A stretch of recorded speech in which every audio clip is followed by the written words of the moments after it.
Graça e paz, igreja! Estão bem?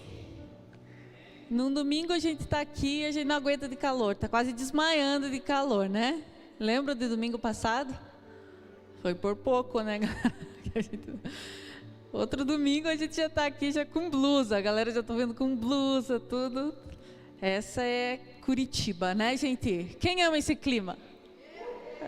Mas para ouvir a palavra de Deus é melhor, né? Todo mundo bem aí? Todo mundo acordado? A pessoa do teu lado parece feliz? Se ela não parece feliz, você tem a obrigação de fazer ela feliz agora. Faz uma careta, vira o olho, faz ela dar risada de alguma maneira aí, se ela parecer feliz. Estamos na casa de Deus, gente, então tem que estar feliz. Gente, essa noite nós vamos para a nossa quinta igreja, a igreja de Sardes. Num total de 7 igrejas, nós já estamos na quinta igreja, que se chama a igreja de Sardes. É muito legal essas cartas das igrejas, porque o Apocalipse é uma revelação para os nossos tempos. Então essas cartas são cartas escritas para nós. E eu estava estudando essa semana sobre a igreja de Sardes, e o Henrique foi ler também da igreja de Sardes, porque ele queria saber o que eu estava estudando, ele foi ler. Ele queria saber como é que o pessoal tinha achado a carta, se a carta tinha chegado para ele, sabe aquela inocência de criança? Eu falei, mas não importa, porque a carta chegou. Eu não sei se chegou naquela época para o pessoal de Sardes. Não faço ideia se aquele pessoal daquela igreja leu, mas eu sei que para nós, que precisamos ler hoje, nós estamos lendo. Amém? Estamos aprendendo. Amém? Eu vou pedir para colocarem um mapinha ali, só para a gente se situar, porque eu gosto de me situar, eu gosto de entender um pouquinho melhor. Nós hoje vamos falar da igreja de Sardes. Está vendo ali Sardes? Para que vocês não estão vendo. Quem não está vendo pode sentar aqui na frente, tem umas cadeiras aqui. Ó, nós temos Patmos. Quem sabe o que é Patmos? É uma ilha do pato? Não.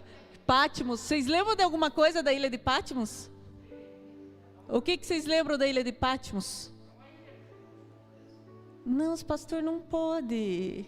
Não tem graça. Vocês lembram da ilha de Patmos? A ilha de Patmos, onde João ficou preso. E foi onde ele escreveu o Apocalipse. Foi onde Deus pegou e falou para ele todo o Apocalipse. Ele estava preso num lugar bem alto. Se vocês forem para a ilha de Patmos hoje, tem um lugar lá que ele ficou preso. E dava para ver a terra, assim. E ele fez uma carta para a igreja de Éfeso, que foi a primeira. Depois de Esmirna. Tá vendo? Vai seguindo a ordem ali o caminho. Depois de Pérgamo. Depois, semana passada, foi Tiatira. Hoje nós estamos em Sardes. Depois Filadélfia e Laodiceia. Para vocês terem uma noção de distância, a distância de Sardes para Tiatira dá 17 quilômetros. Acho que de Sardes até Esmirna dá 60 ou 80, uma coisa assim. São cidades próximas e elas fazem, né? Elas não são aleatórias, elas fazem um mapinha assim, vai dessa, para todas as igrejas. Isso é só para ter cultura. Até hoje, se vocês quiserem passear, todas as cidades ficam na Turquia, sabe? Se você quiser um dia passear e fazer um roteiro, eles fazem o roteiro. Eu vi no Viagem na Viagem, e eles fazem o roteiro nas igrejas, nas cidades, assim. A única cidade que não tem nada é Tiatira.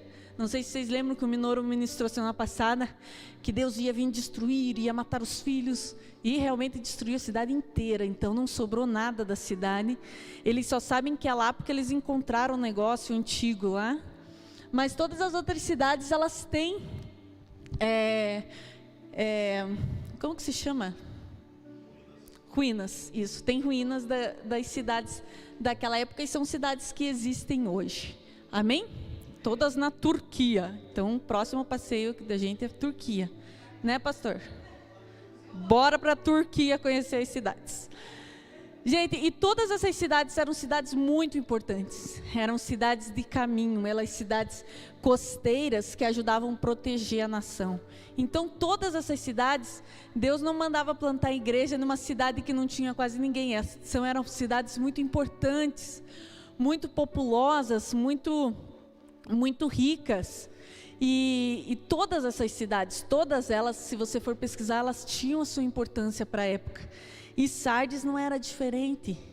Sardes era tido como uma cidade inatingível, porque ela ficava perto de um vale, numas montanhas que faziam ao redor dela, e em 500 anos antes de Cristo, ninguém conseguia entrar naquela cidade. Então eles tinham, o pessoal de Sardes era muito cheio de si, assim, porque a cidade deles era inatingível. Tem umas fotos das ruínas, pode ir passando as fotos ali, Radassa, para a gente ir. Tá vendo que tem umas ruínas e um monte lá atrás? Passa para outra, Radassa. Mais ruínas e mais montes. Isso é nos dias atuais, gente. Mais ruínas e os montes, todos cercados assim. Esse aí era um coliseu que tinha enorme lá, que ainda tem. Coisa mais lenta. Fotos daquela época eu não achei.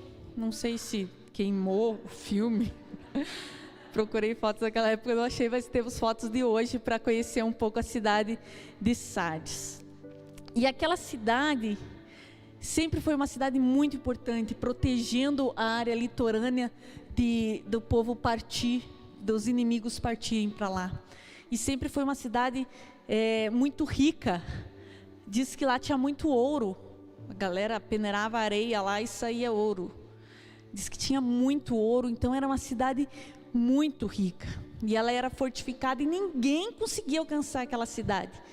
Diz a história que tinha um lugarzinho que você conseguia passar nas montanhas e chegar até a cidade.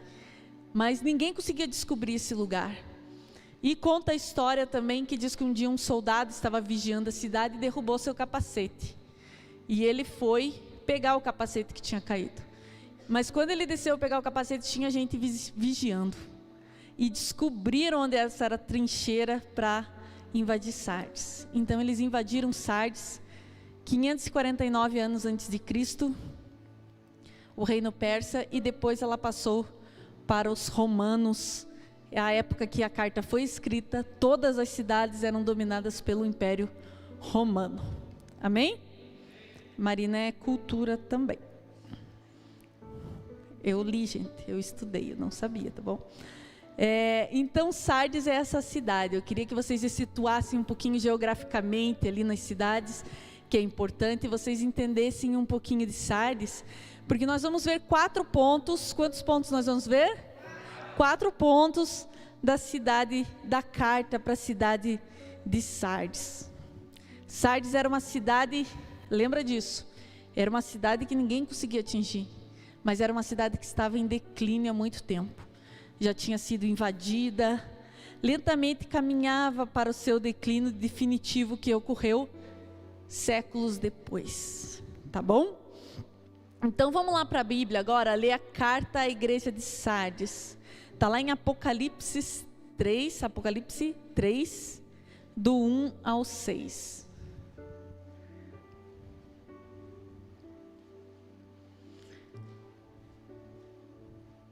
Acharam? Posso ler? E fala assim: e ao anjo da igreja que está em Sardes escreve: isso diz os que têm os 7 Espíritos de Deus e as 7 estrelas. Conheço as tuas obras, que tem nome de que vives e está morto. Sê vigilante e confirma os restantes que estavam para morrer, porque não achei as tuas obras perfeitas diante de Deus. Lembra-te, pois, do que tens recebido e ouvido, e guarda-o, e arrepende-te. E se não vigiares, virei sobre ti como um ladrão, e não saberás a que horas sobre ti virei. Mas também tem em Sardes algumas poucas pessoas que não contaminaram as suas vestes, e comigo andarão de branco, porquanto são dignas disso. O que vencer será vestido de vestes brancas, e de maneira nenhuma riscarei o seu nome do livro da vida, e confessarei o seu nome diante do meu Pai e diante dos seus anjos. Quem tem ouvidos, ouça o que o Espírito diz às igrejas. Amém? Quantos pontos nós vamos ver dessa igreja mesmo? 4. O primeiro ponto está logo lá no comecinho. O primeiro ponto é quando Deus fala assim com eles, quando Jesus fala assim para eles: conheço as tuas obras. Para quem está anotando a nota, primeiro, conheço as tuas obras. Jesus começa todas as cartas para a igreja do Apocalipse dizendo quem Ele é. Ele vai se identificando. Para cada igreja Ele vai se identificando de uma maneira. Para essa igreja ele se identifica aquele que tem os 7 espíritos, que tem as 7 estrelas, e Ele se identifica. E a maneira que Ele se identifica é sempre dizer assim: eu sou o Todo-Poderoso, eu sou o que sou. Sempre Jesus se identifica assim para as igrejas: olha, eu sou Deus, eu sou Deus, da maneira que aquela cidade mais vai entender. E com Sardes não foi diferente, ele começou assim: eu tenho os 7 espíritos, eu sou aquele que tem as 7 estrelas, que são as 7 igrejas, o anjo das 7 igrejas. E ele fala assim, igual ele fala para todas as igrejas, segue esse mesmo roteiro: conheço as tuas obras. Sabe quando você vai falar com alguém, e você sabe que aquele alguém vai te dar uma desculpa, e você já começa assim: eu te conheço, vamos lá, agora vamos conversar. É mais ou menos isso. Para algumas igrejas Deus fala assim: conheço a tua fé, eu conheço a tua perseverança, eu conheço as tuas obras. E para Sardes Deus fala assim: eu te conheço, eu conheço as tuas obras, eu sei o que você está fazendo, eu te conheço melhor do que você imagina. Aí já cai uma barreira que tem, não tem? Já cai uma barreira que você tá nu ali. Você tá nu porque você não tem como dar desculpa, você não tem como se justificar, porque Deus te conhece. Você não tem como dizer: Deus, mas sabe aquele jeitinho de brasileiro, mas eu estava fazendo isso, pensando em fazer aquilo depois. Não, eu te conheço. Eu te conheço melhor do que você imagina. Diante de Deus, gente, todos nós estamos completamente nus. Diante de Deus nós não temos como esconder nada. Deus conhece as nossas manias, Deus conhece as nossas qualidades, Deus conhece os nossos defeitos. Nós podemos esconder coisas dos nossos pais, e eles poderão nunca saber na vida que a gente escondeu deles. Podemos esconder coisas dos nossos cônjuges por muito tempo, mas se for o marido, a mulher sempre acaba descobrindo. Só uma dica. Mas pode ser por muito tempo, podemos tentar esconder. Podemos esconder coisas dos nossos pastores, e essa é a mais fácil de esconder, né, que é verdade? É muito mais fácil esconder. Que a Karina é espertinha também comigo. Mas nós podemos esconder coisas de todo mundo, mas de Deus a gente não esconde nada. Sabe aquele pensamento que você teve de tentar matar alguém? Ai, que exagero, Marina. Deus conhece. Deus está presente em todos os momentos da nossa vida. Ele está presente nos momentos bons, Ele conhece. Ele está presente nos momentos maus. Ele está presente quando você está acordado. Ele está presente quando você está dormindo. Ele sabe se você ronca ou não, porque Deus te conhece. Deus está conosco agora, aqui, amém? Quando nós formos para a nossa casa, Ele vai ficar aqui, porque aqui é a casa dele, né? Não, Ele vai com a gente. Quando nós estamos na igreja, Ele está conosco. Quando nós estamos pecando, Ele está conosco. Ele pode virar o rosto, porque Ele não suporta o pecado, mas Ele está conosco. Em Salmos 139, versículo do 1 ao 6, é um dos versículos mais bonitos que eu acho que tem na Bíblia. Para mim, pelo menos para a minha vida, quando eu estou pensando por uma coisa assim que eu não entendo, eu vou ler esse versículo, que fala assim, ó: Senhor, tu me sondastes e me conheces. Tu sabes o meu assentar e o meu levantar. De longe entendes o meu pensamento. Sabe aquele negócio, ninguém me entende, de adolescente? De longe entendes o meu pensamento. Cercas o meu andar e o meu deitar, e conhece todos os meus caminhos. Não havendo ainda palavra na minha língua, eis que logo o Senhor tudo conhece. Tu me cercastes por detrás e por diante, e puseste sobre mim a tua mão. Tal ciência para mim maravilhosíssima, tão alta que não posso atingir. Gente, Ele te conhece. Se tem uma pessoa que te conhece nesse mundo, não é tua esposa, não é teu pai, não é teu filho, não é teu amigo. Se tem uma pessoa que te conhece, é Deus. Diante de Deus nós somos totalmente nus. Mas essa falta de consciência que Deus nos conhece, que Deus está conosco o tempo todo, é até uma falta de fé, gente. Vocês não acreditam? Vocês não concordam comigo? É até uma falta de fé. Pense em um marido e numa mulher. A mulher trairia o marido na frente dele? Mas muitas mulheres traem o marido longe do marido, não traem? Mas Deus está ali?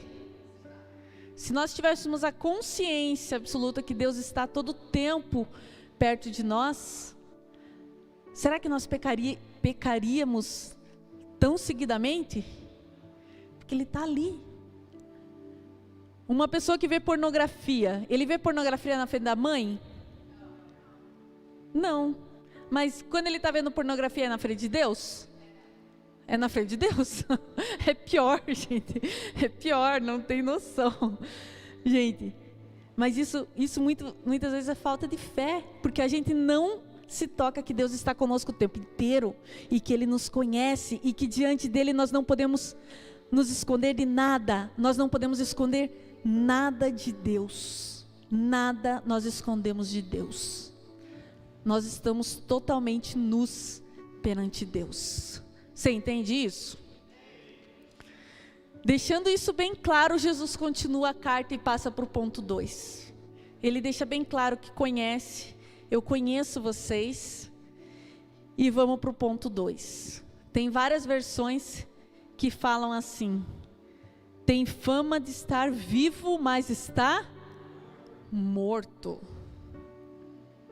Jesus foi meio malvado com essa igreja, gente.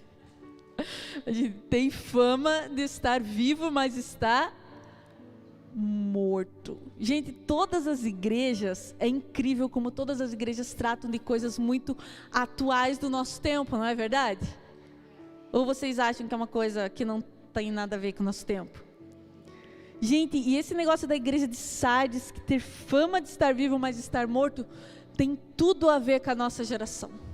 Vocês acham isso também? Nós estamos numa geração que se preocupa muito mais com a fama. O que é a fama? O que as outras pessoas acham de você. Eles se preocupam muito mais com a fama, o que os outros acham, mas a fama não é realmente o que você é. Então, aquela igreja, ela tinha uma fama de estar viva, mas ela estava morta. Lembra que eu falei que aquela cidade era o bambambam e estava em declínio? Eles se achavam bambambam mesmo, eles tinham uma fama muito grande, mas eles já estavam em declínio nesse tempo, porque a cidade estava assim. E o povo que morava naquela cidade, nessa igreja também. Deus falou assim: vocês têm fama de estar vivo, mas vocês estão mortos. Nós estamos dentro de uma geração que é mais importante parecer do que ser, não é verdade? Hoje, com as redes sociais, então, gente, no Instagram, no Facebook, você pode ser o que você quiser. Você não precisa ter rugas no Instagram. Tem uns filtros maravilhosos que você coloca. Você não precisa ter rugas. Dá para mudar a cor do olho. Dá para mudar a cor do... Já mudaram a cor do olho? Todo mundo já mudou a cor do olho no Instagram, né? Do cabelo, essa eu não mudei. Todo mundo já mudou a cor. Quem já mudou a cor do olho no Instagram? Só para ver como que fica. Não é pecado, gente, é só para ver. Deus tá vendo, Deus te conhece, Deus te conhece. O Carlos nunca fez. Ai. Gente, hoje nas redes sociais nós estamos vivendo numa geração muito que parece as coisas, mas que no fundo, aquilo não é nada do que você transparece nas redes sociais, no restante. Você parece ser uma pessoa feliz, mas você chega em casa, você está triste. Eu até comentei com a mãe porque eu fiquei impressionada, gente, com uma história de uma youtuber. Essa youtuber é muito famosa. Ela não é youtuber, ela é do Instagram, mas ela é muito famosa. Ela tem milhares e milhares. Ela é muito famosa no Brasil e ela fala de nutrição, essas coisas, coma salada, não coma coxinha, sabe? Fuja da pizza, sabe essas pessoas assim? E ela abriu o jogo esses tempos atrás dizendo que ela estava numa depressão profunda e que ninguém sabia. E ela gravava os vídeos toda feliz, assim, não sei o que. Mas ela estava numa depressão profunda. A depressão dela chegou a tal ponto que ela falou que no pior dia da depressão dela, ela deitada na cama dela, depois de dias sem tomar banho já, ela decidiu que não valia a pena levantar da cama para fazer xixi. E fez xixi na cama. Olha o ponto que essa pessoa estava depressiva.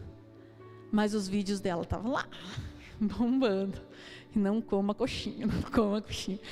E ela estava lá feliz, mas na verdade o que ela estava passando era uma coisa totalmente diferente. Ela estava passando por um nível de depressão assim, devia ser, gente, para fazer xixi na cama, deveria ser profunda coisa, não deveria ser qualquer depressão que ela estava passando. Mas ela estava preocupada com a fama dela. Ela estava preocupada com o que as pessoas vão pensar dela. Se eu fizer isso, o que as pessoas vão dizer de mim? Se eu fizer aquilo, o que as pessoas vão falar de mim? Se eu falar dessa maneira, aquela pessoa não vai gostar mais de mim. Se eu falar isso que Deus está mandando, quem sabe essa pessoa não venha mais na igreja, ela não seja mais minha amiga. E nós vamos ficando preocupados com o que as pessoas pensam de nós. E acabamos vivendo num mundo, já ouviram falar do metaverso? No mundo virtual. Onde nós não somos realmente nós. A Marina daqui, às vezes da igreja, não é a mesma Marina da vida real. Não é a Marina dos meus dias.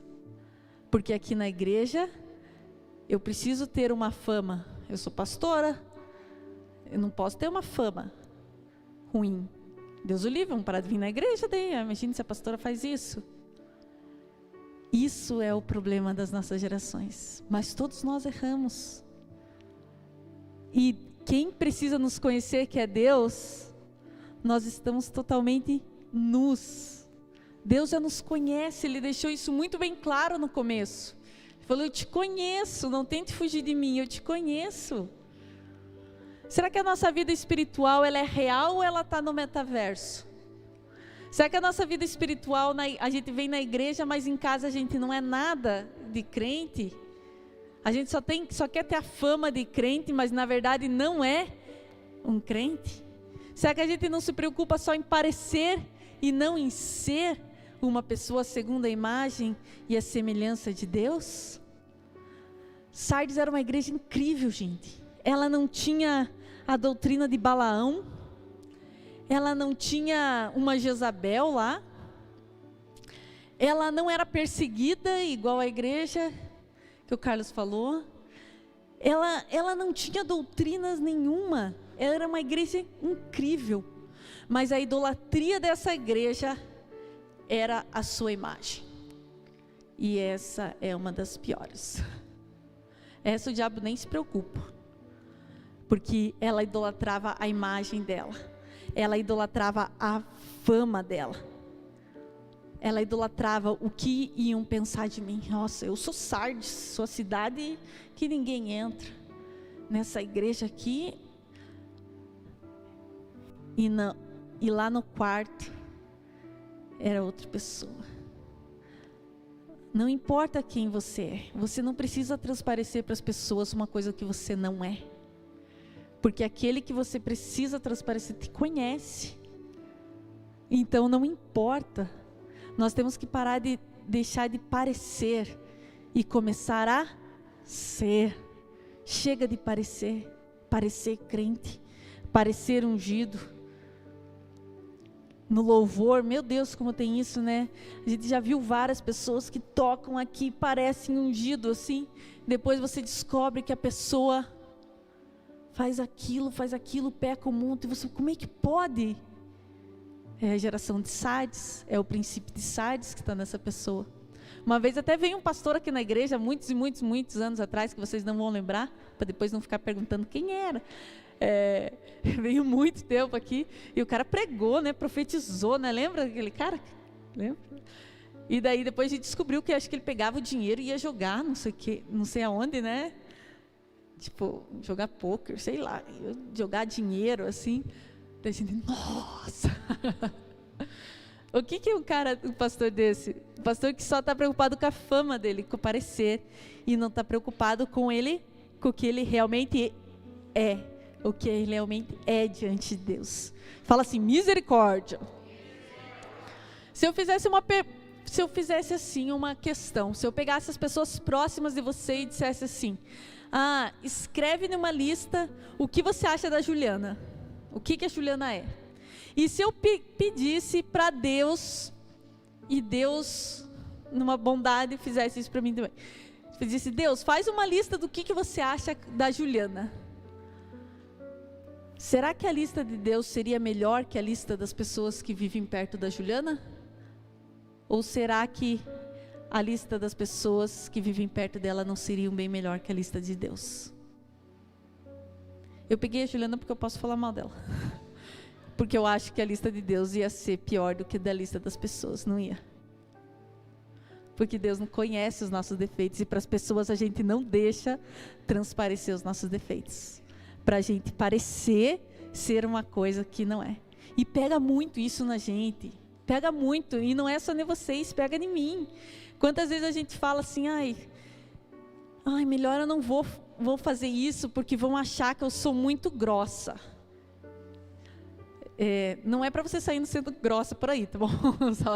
Mas muitas coisas que às vezes Deus até manda a gente fazer, a gente não faz para caso de não. Eu preciso parecer uma pessoa legal. Eu preciso que os outros gostem de mim. Eu preciso ser legal. O que eu preciso fazer para que as pessoas gostem de mim? E a gente fica nessa vida que não é real, sabe? Idolatrar a nossa imagem é extremamente preocupante. Mas eu não idolatro.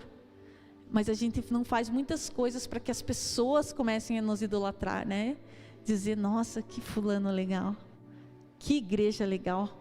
Nossa. E quando isso cai para a igreja, não vamos fazer isso no culto porque o povo não gosta. E a gente precisa ser uma igreja legal. Mas a gente não precisa ser uma igreja legal. A gente precisa ser uma igreja que faz a vontade de Deus. A gente não precisa querer agradar as pessoas, porque isso é a igreja de Sardes. Olha a fama daquela igreja. Nossa, aquela igreja é top. Mas muitas vezes está morta. Então nós precisamos nos preocupar em ser e não parecer. Todos nós temos a necessidade de sermos aceitos, não é verdade? Todos nós temos isso. Diz assim, eu não tenho. É mentira. Deus te conhece, lembra? Todos nós temos a necessidade de sermos aceitos. Muitos adolescentes aí estão usando drogas agora, não porque eles gostam de droga e querem experimentar. A maioria absoluta deles usa drogas para ser aceito num grupo. Porque todo mundo está usando drogas. A pessoa não começa a fumar porque ela acha aquilo bonito, ela sabe que aquilo vai matar, que faz mal, né? Ninguém é trouxa. Mas por quê?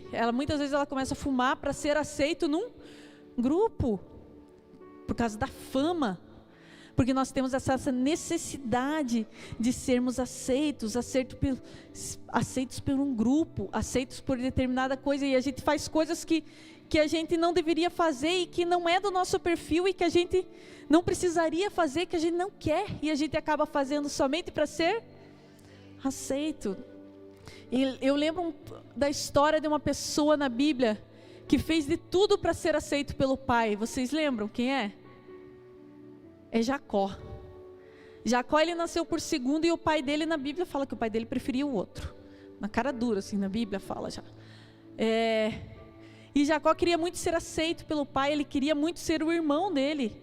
E chegou ao ponto dele se disfarçar do irmão dele.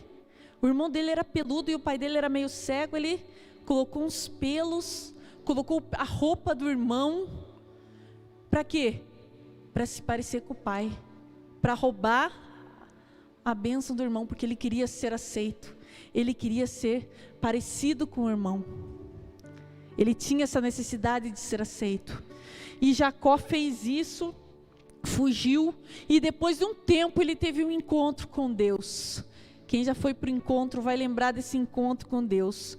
Jacó teve uma luta com Deus. E no meio dessa luta, vocês pasmem, qual foi a pergunta que Deus fez para Jacó? Agora os pastores podem responder, porque a pergunta é um pouco mais profunda. O que ele perguntou para Jacó? Ele perguntou: qual é o teu nome? Quem é você? Qual é o teu nome? Ali Deus estava curando a identidade. Ei, você não é Esaú. Você fingiu ser Esaú. E Deus, no meio da luta, perguntou para ele: qual é o teu nome? Quem é você mesmo? Tira a máscara e me fala quem é. E fala que eles estavam lutando. Ou seja, não era uma coisa fácil dele responder. Não era uma coisa tipo, qual é o seu nome? É Marina. Não era uma coisa difícil. E depois de muita luta, Jacó responde: eu sou Jacó. Eu não sou Esaú. Eu sou Jacó. E ali ele é curado e começa toda a história de Jacó, que nós sabemos que ele vira Israel e tem as 12 tribos e pronto. Começa toda a história de vitória dele ali. Com isso, depois que ele foi curado da identidade dele. Enquanto ele não assumiu quem ele realmente era, a vida dele não deslanchava com as promessas de Deus. Mas quando ele admitiu quem ele era mesmo, a vida dele começou com as promessas de Deus. Amém? O terceiro passo, eu estou quase terminando, gente.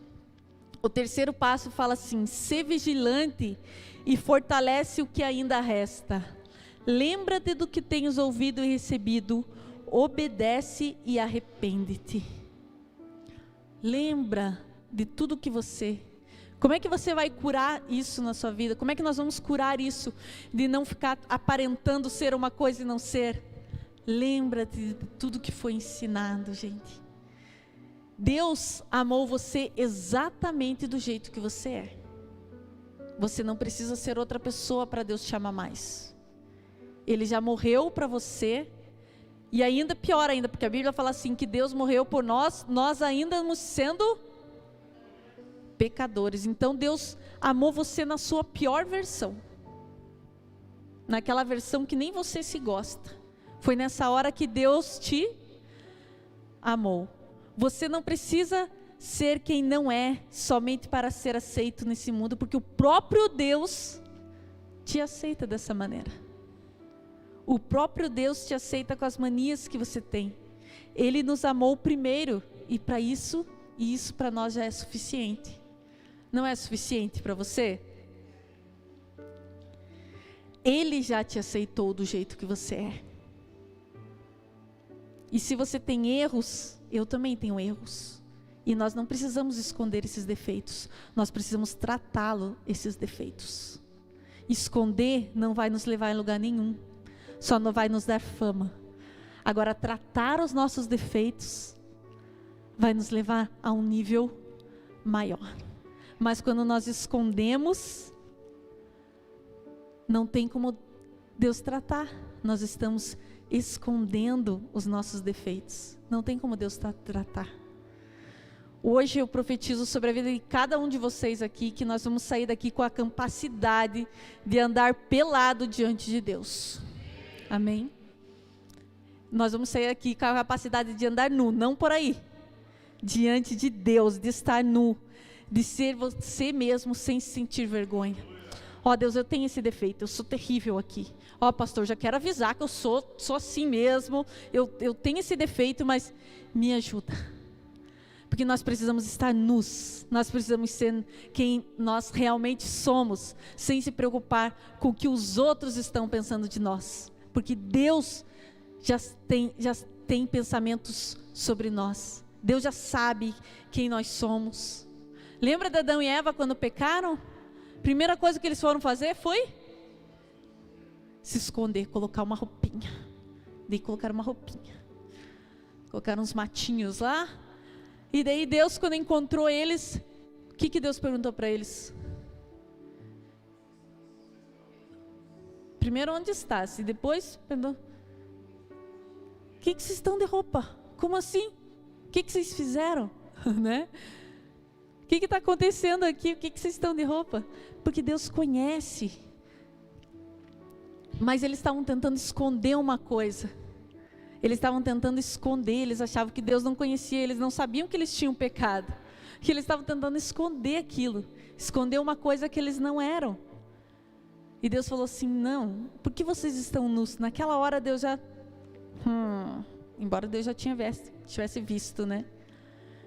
Então nós temos que ter a capacidade de estar nus diante de Deus. Você tem essa coragem de ficar totalmente nu diante de Deus? É difícil. E o quarto ponto, gente, dessa igreja, e para as nossas vidas também, fala assim, tem algumas pessoas, aquela parte do versículo, que não contaminaram suas vestes, e comigo andarão de branco, porque são dignas disso. Quem que você quer ser essas pessoas? Que não contaminaram suas vestes, e comigo andarão de branco, porque são dignas disso. Amém? Os manjares dessa terra podem ser deliciosos, gente. Mas eu garanto que o banquete que Deus está preparando no céu é muito melhor que os manjares dessa terra. Eu garanto. Muitas pessoas falam que a vida é curta e tem que ser aproveitada, não é? Curta a vida é curta. Eu concordo que a vida é curta. Mas eu acho que a eternidade é muito longa e precisa ser garantida. Esse negócio que a vida é curta e precisa ser aproveitada, não tem. Porque existe uma eternidade muito maior do que essa vida curta, que precisa ser garantida nessa vida curta. A tua eternidade precisa ser garantida nessa vida curta. E a eternidade, gente, a gente não consegue entender. Porque a eternidade ela é muito maior daquilo que a gente pensa. A eternidade é uma coisa que nunca vai acabar. A eternidade é uma coisa grandiosa, gente. A gente não consegue entender. E todas as igrejas, se você ler as cartas de todas as igrejas que Deus está falando para a gente, elas a repreensão girava em torno da mesma coisa. Qual que é a mesma coisa? Não se contamina com as coisas do mundo. Não tente agradar esse mundo, não tente agradar as pessoas desse mundo, não é verdade? Se não concordarem comigo, depois vocês falam. Mas todas as igrejas tinham a repreensão assim, não se contaminem com as coisas desse mundo. E no final, Deus falava assim, que o prêmio vai ser sempre eterno. Todos os prêmios são eternos. Ele falava assim, ele termina todas as cartas falando assim, ao que vencer. Você não está aqui a passeio, você está aqui numa luta. Você está aqui numa luta para lutar com esse mundo. Mas ao que vencer, terá uma recompensa na eternidade. Essa vida não importa, gente. O que importa para nós é a eternidade. O que são 80, 90, 100 anos comparado com o resto das nossas vidas?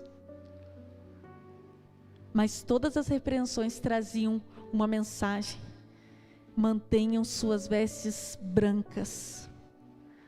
Mantenham suas vestes brancas, porque a eternidade é muito maior do que aqui. Não se contaminem com isso, porque na eternidade, uma igreja, Deus falou da coroa da vida, outra igreja, Deus falou que quem vencer vai comer da árvore da vida. Me ajudem aí, outra igreja, Deus falou que vai escrever o seu nome no livro da vida. Maná do céu. Todas elas terminam falando da eternidade. Por quê? Porque aqui não importa. Aqui você tem que lutar, aqui você tem que vencer. Aqui você vence para chegar na eternidade. O nosso alvo é Cristo, é onde o céu e terra se encontram, é a eternidade. Quando o céu e terra se encontram, você vai viver na eternidade. É a eternidade que importa. Não vamos viver como se amanhã fosse nosso último dia. Você já falou esse negócio? Ai, gente, vamos viver como se amanhã fosse nosso último dia. Já ouviram isso? Eu quero te desafiar a viver diferente. Viver como se amanhã fosse nosso primeiro dia de eternidade. Não como se fosse nosso primeiro dia aqui na terra e nós temos que curtir a doidada. Vamos viver como se amanhã nós estivéssemos indo para o céu. Como se amanhã a gente soubesse que a gente vai ser arrebatada. Já viram uma criança agora que está voltando às aulas? E elas estão no período de férias, e férias é maravilhoso, gente. Eu lembro que férias era bom. Não era bom? Meu Deus, que alegria, férias. Mas as crianças estão todas ansiosas para voltar para a escola. Como pode? Amanhã vai começar muitas aulas já. Amanhã, depois dessa semana, semana que vem. E eles não focam nas férias, vou curtir minhas férias. Não, eles só querem saber do futuro. Eles só querem saber do material escolar, da roupa mesmo, que é o uniforme. Eles ficam separando o uniforme, que é tudo igual. Os lápis, a mochila, né? Porque eles estão preocupados com o que vai acontecer. Nós não podemos viver nossa vida tentando curtir a vida e esquecer da eternidade. Nós temos que viver como se amanhã fosse o começo da nossa eternidade. Você aceita esse desafio de viver como se amanhã fosse o começo da nossa eternidade? É engraçado que você fala assim: se você soubesse que amanhã fosse teu último dia de vida, o que você faria? O que você faria se você soubesse que amanhã seria teu último dia de vida?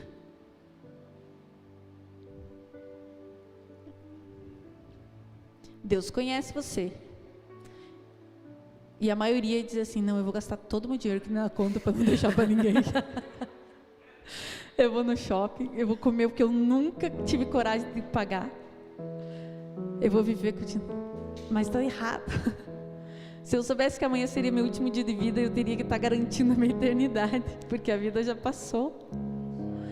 O que importa é o que vai acontecer, e vai acontecer, porque a eternidade existe. E as igrejas estão plantadas aqui nessa terra para dizer para o povo: viva para a eternidade, não viva para esse mundo. Viva-se como se amanhã fosse o começo da tua eternidade.